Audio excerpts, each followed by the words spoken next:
Hello there, Seraphim17 once again. This is my Dark Souls 3 video walkthrough. We are in Lothric Castle. We're going to be taking on the Dragonslayer and the Princes of Lothric. So this area looks very familiar, but it's had a big upgrade. So if you get hit by any of these dudes, you're going to see that it's no joke. Not only will they take more hits than you expect, but they will deal big damage. And the enemy design here is very dense, but it's good because there's a lot of bonfires separating each aspect of it. Up here there's a nasty Loidser on the bridge, there's a big jump attack there to dodge, but you can skip all of that and hit the bonfire. Just a little footnote as well to the notion of running past enemies and to the notion of speedrunning Souls games, or at least going through it at a quick pace. It's a very successful strategy, and I think it works wonders for a guide such as this, because if you're not interested in learning the true nuance of the game, you don't have to. I get to show you a nice path that you can imitate ad nauseum. Ad nauseum. I suppose you could do that and then you get really good at the game, but if you repeat the path verbatim, mixing up my bloody Latin, you don't have to mess around and learn everything, so it all goes good. Watch this, by the way. This introductory spawn of the dragons enables you to run all the way up here, and then if you spam the roll and you manage to get a heal off, at the end of it you can get through this entire courtyard without dying. It gets pretty close, but it works. Did you notice that the frame rate there was a solid 60? Yeah, me too. Absolutely wonderful Lothric when it comes to the old frame pacing. But this area is deceptively difficult. All of these enemies hit like trucks. They really shouldn't, but they do, so be very careful, hence why I ran past all of them and didn't give them the light of day. But as I was saying, I don't recommend that you run past everything all the time because you'll never learn how they work, how they attack, what they do. The best way to get better at Dark Souls is to study it, is to just fight every enemy, see what they can do, see what they like to do, and see the best ways of beating it. If you can do that, look at this fantastic frame rate, you can get so much success in these games, and all your friends will be like, oh, it's the most impossible game in the world, I hate it, I can't play it, I can't wait to beat it and trade it in, and you'll be like, I find it quite relaxing, I think it's a fun game. Because that's what happens when you play these games at a higher level, when you learn the higher techniques, when you get better at the games. It doesn't become stressful anymore, it doesn't become rage-inducing. You get to a point where it's just like every other game, and you play it for fun.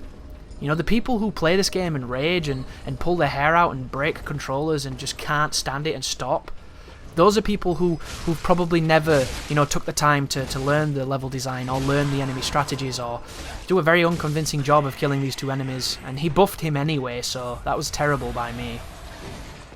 I don't even know why I hit this particular elevator. I'm not too sure why I'm going down here. I had enough flasks to kill the Dragonslayer because he's not that difficult once you learn him. So I'm not sure what I'm doing, to be honest. But I suppose it's extra footage for the video, isn't it, as we kill these Lothric guys, who are all just extensions of the ones we killed earlier, so they're just upgraded a little bit. Nothing truly unique about them, other than if they've got red eyes, they're assholes. Additionally, there's those little shits that buff them, so be very cognizant of that. There's me missing a parry. Not too sure if this is the point where they changed the parry frames on the smaller weapons, because they certainly adjusted them a little bit. Not by much though, but they were adjusted, and I'm not too sure why.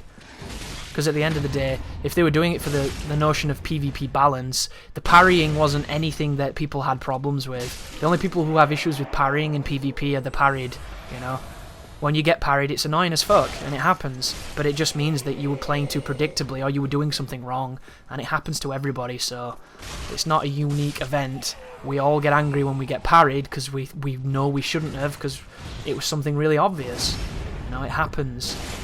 I got against a dude who demolished me with a parry, and it was one of those things where I even delayed my attack to bait the parry and punish it, and because the weapon was slow enough, he was able to spam parry and get the fucking parry, and there's nothing more infuriating. But it's not the parry's fault. And I don't think we should be tweeting those... tweeting. Definitely parries can tweet. That's a fantastic notion, no. I don't think we should be tweeting those... Oh my god, what's wrong with my words? Tweaking, goddammit, there's a K!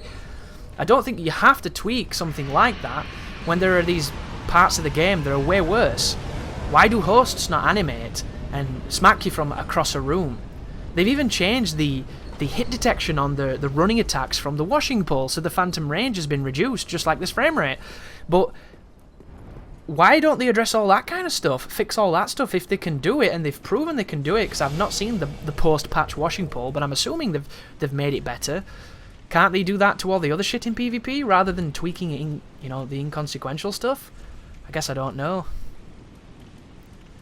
Here's me swapping some armor to make sure I've got some gloves on, because if you don't know, you need a piece of armor in each of the quadrants to give you the passive benefit of armor. Armor is way different in this game and way less interesting in my opinion. But here is the Dragonslayer. So this is a boss that if you have a quick weapon and you're good at rolling through attacks, you can do a lot of damage to him very quickly. He's weak to frost, I think, and I didn't have any kind of frost options, so I just stuck on a human pine resin, and I'm just going to hit him and work on some stuns. Here's his anti-stun move. If you move behind him, it doesn't touch you. It's got a very wide hitbox, so be very careful. Here's the two-handed slashes. Depending on what he does, depends on how you dodge it, just like how the frame rate's dodging consistency. Here comes the big two-handed slam. Get behind him, hit him in the bum, and then we're in the second phase, but he's almost dead, so dodge his three-piecer and then punish him. Be careful, because every so often when you hit these bosses, it can reset them so that they can do certain moves. That was unfortunate, but I took it in the mouth. Here comes the frame rate again, shitting the bed. Fantastic 60 frames per second. Dragonslayer doesn't give a fuck, he's going to kill us anyway. He's the dude who attacks even when your controller disconnects in the split screen and beats you just through bullshit. Here's the big hit, here's the kill. There's a dead bitch. End of boss. And you might be saying, well Chris, I'm having a lot of trouble with this boss. How do I get better? You've got to play him, dude. I had a lot of trouble as well. That is a boss that destroyed me because I was rolling bad, because he was doing big damage, because I couldn't get everything to align and work for me. And I was on him for about 3 hours or some bullshit. It took forever. It was really, really challenging. But because of that crucible, when I came out the other side, I had a better understanding of that boss, and that fight wasn't great by any standards, but it was convincing, and it gives you an idea of how to approach it. Be aggressive, stay on him, make sure that you punish those moments when he's not swinging, and just be cognizant of the fact that those firebirds are going to be assholes in the entire fight, and there's nothing much you can do about them except hope they don't, you know, ruin the fun. But I popped a green blossom there because I'm going to try and one-cycle the Crystal Mage. There are 2 Crystal Mages in this game, and this is the second. And if you kill him on this first encounter, he's not going to shower bullshit on you as you climb the archives. So, get up to him, start attacking him, and then just hope your stamina enables you to bleed him to death. And I think we get him. Yeah, one-cycle Sage. It's not impressive because it's easy to do, but that's going to make the climb way better because he's a douche. I point him down because I don't like him. Suck a dick. And we get the Crystal Scroll. So now we can take our time and we can do the Grand Archive. So from a navigation standpoint, the Grand Archives is my favourite area of the game. It's got a lot of different corridors, a lot of opportunities to jump, a lot of different tiers, lots of verticality, lots of weaving paths that come back on themselves, diverse amounts of enemies, and a lot of decent drops. You know, good drops, good items, great diversity. It's one of my favourite areas in the game, it really is. I can't speak higher of this zone. It's got so many cool features, and my only criticism of it is not even the archive itself, it's the arbitrary restriction on getting into it. Because for some reason, don't ask me why, oh, by the way, when you put the wax on your head, I believe it stops the curse books from attacking you. So you can move with impunity when it comes to those tickly books. I'm not going to be using this, I just popped it on for an example so I could speak about it in the walkthrough. But to get into this archive, you have to, I think, have killed all 3 other Lords of Cinder. So you can't just come here and like farm those angel creatures if you know how to do it really soon. And that frustrates me because I really like this zone and I know how to do it. I would love to kill the princess first out of all the Lords of Cinder. I think that would be a great run, but it doesn't let you in the room. The key isn't there, and I'm not 100% certain on what makes the key populate, but it should always be there, dude. I don't understand these barriers of entry. If you're skillful enough and you can get there, why can't you do it? To me, it just makes sense. Be really careful here. The Flamberge Thief, the terrible frame rate, the magical Custard Chucker, all of this combines into a sequence where you can get killed very quickly if anything goes bad. So, hopefully you get a run like I just did, where everything worked. But I can tell you, the amount of times I've had Custard chucked on me and I can't move, he's hit me with the Claymore because I can't dodge, and his buddies hit me with something else, like really dangerous zone. The Firebombers! The fire bombs those slaves throw at you are insanely dangerous. They do massive damage, especially if you've got the wax on, because it just makes it even more damage. Really, really dastardly. But we're going to go through the enemies in the Grand Archives as I open up this shortcut so we can get back to the bonfire. And there's quite a few different ones here. There's a couple of repeaters, but we'll let them go. So there's the Hollow Soldier Royal Guard, which is a different variant of a Hollow Soldier. He has 660 life. He drops longswords, spears, and a bunch of deserter gear, along with fire bombs, large titanite chunks. Large titanite chunks? That'd be great, wouldn't it? Large shards and titanite chunks. He is weak to poison and toxin. He has nothing special about him, apparently. Then there's the Hollow Slave, which are the dudes with the funny hats who I call Thief, or Thieves, depending on how many there is. These dudes are 501 HP. And they're weak to the same things again. They drop the same things they did before. The Thrall Hood, the Thrall Axe, the Flamberge. Then we have the Lothric Knight. This dude is 1289 life. He's weak to lightning and frost. And he drops everything you know he drops. Embers, chunks, his gear, refined gems, all of the good stuff. Then we have Gertrude's Knight, which I assume is one of those unique dudes. Because I can't picture who this is. Oh, maybe not. Oh, is it interesting?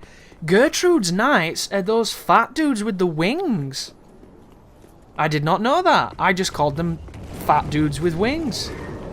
So apparently these are warriors of Gertrude, who must be that dude from that painting that you see if you explore this zone. Here's a gargoyle. I'm going to run past him, though. These dudes have 2,420 life. They drop 13,000 souls. And of course they can drop the winged axes, the halberds, they can drop chunks, blessed gems, and there was one titanite slab, but it's fixed. It's not actually a drop, it's a preset drop. Look at the frame rate, dude. GG Xbox One, GG. I can't wait to get a better PC, I really can't.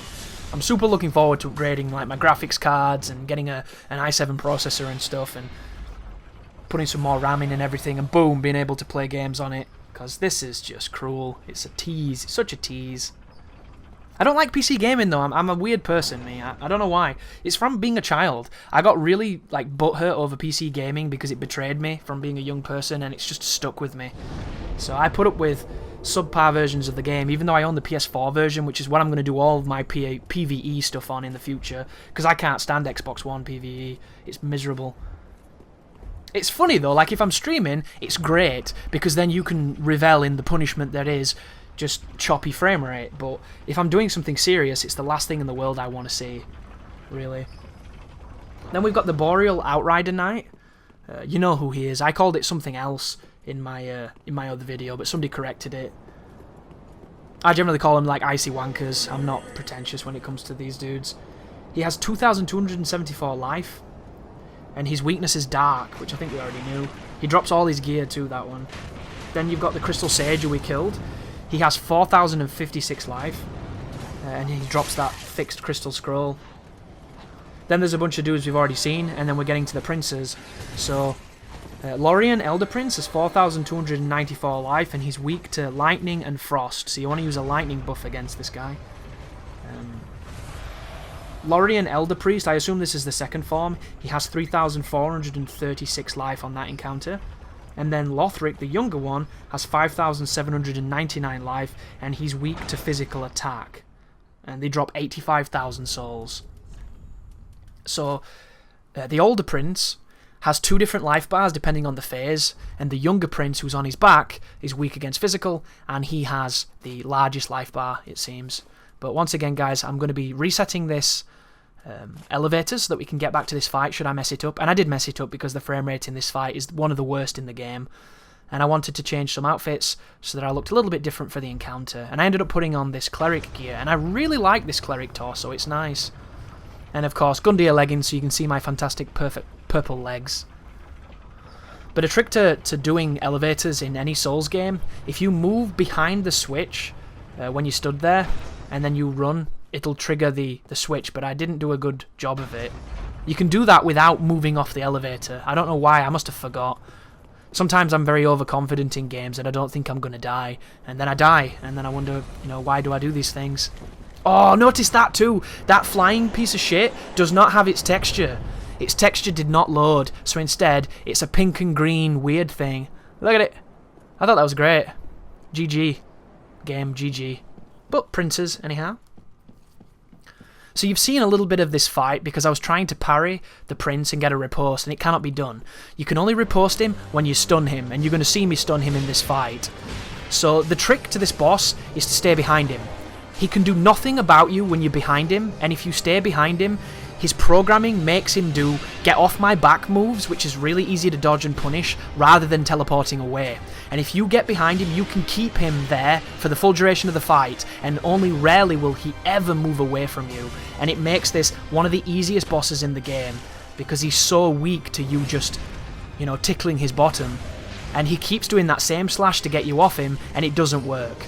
Additionally, if you want to be fancy, you can throw in some parries. You can just keep knocking his weapon aside. It works great, but it's also risky, and with terrible frame rate, I do not recommend messing around with parries. If your frame rate's solid, or if you're on PS4 where this performs a lot better than Xbox One, you should be okay. That move there, roll and pray pretty much. And then this is when we're going to stay behind him, dodge his moves, and hit his brother. Dodge his move, get to his back, hit his brother. That's all we're going to do, guys. And he's going to just eat every single thing, because he will not move sometimes. Like, he just refuses to teleport away if you do this aggressively. It's so good. Like, look at him. Spends more time recovering and turning around than he does anything else, because he can't do shit. All he's got is this one slash. He cannot do shit. What a poor boss. And I love it, because I think it's really fair and fun. You know, everybody complains when bosses have this weakness behind them, but as long as you give them interesting moves, as well as this whole weakness, I think they can still be really fun. And there you go, guys. Princes, dead. That strategy will work every time, regardless of build, as long as you can do decent damage, and as long as you know how to roll through their moves. There you go, guys. That's the end of that one.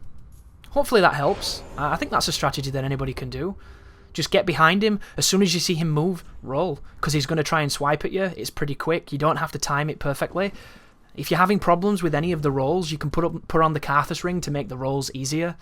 I would warn you against using that ring, though, because it will change the timing that you program your brain to use. And when you take it off, you're going to get hit a lot.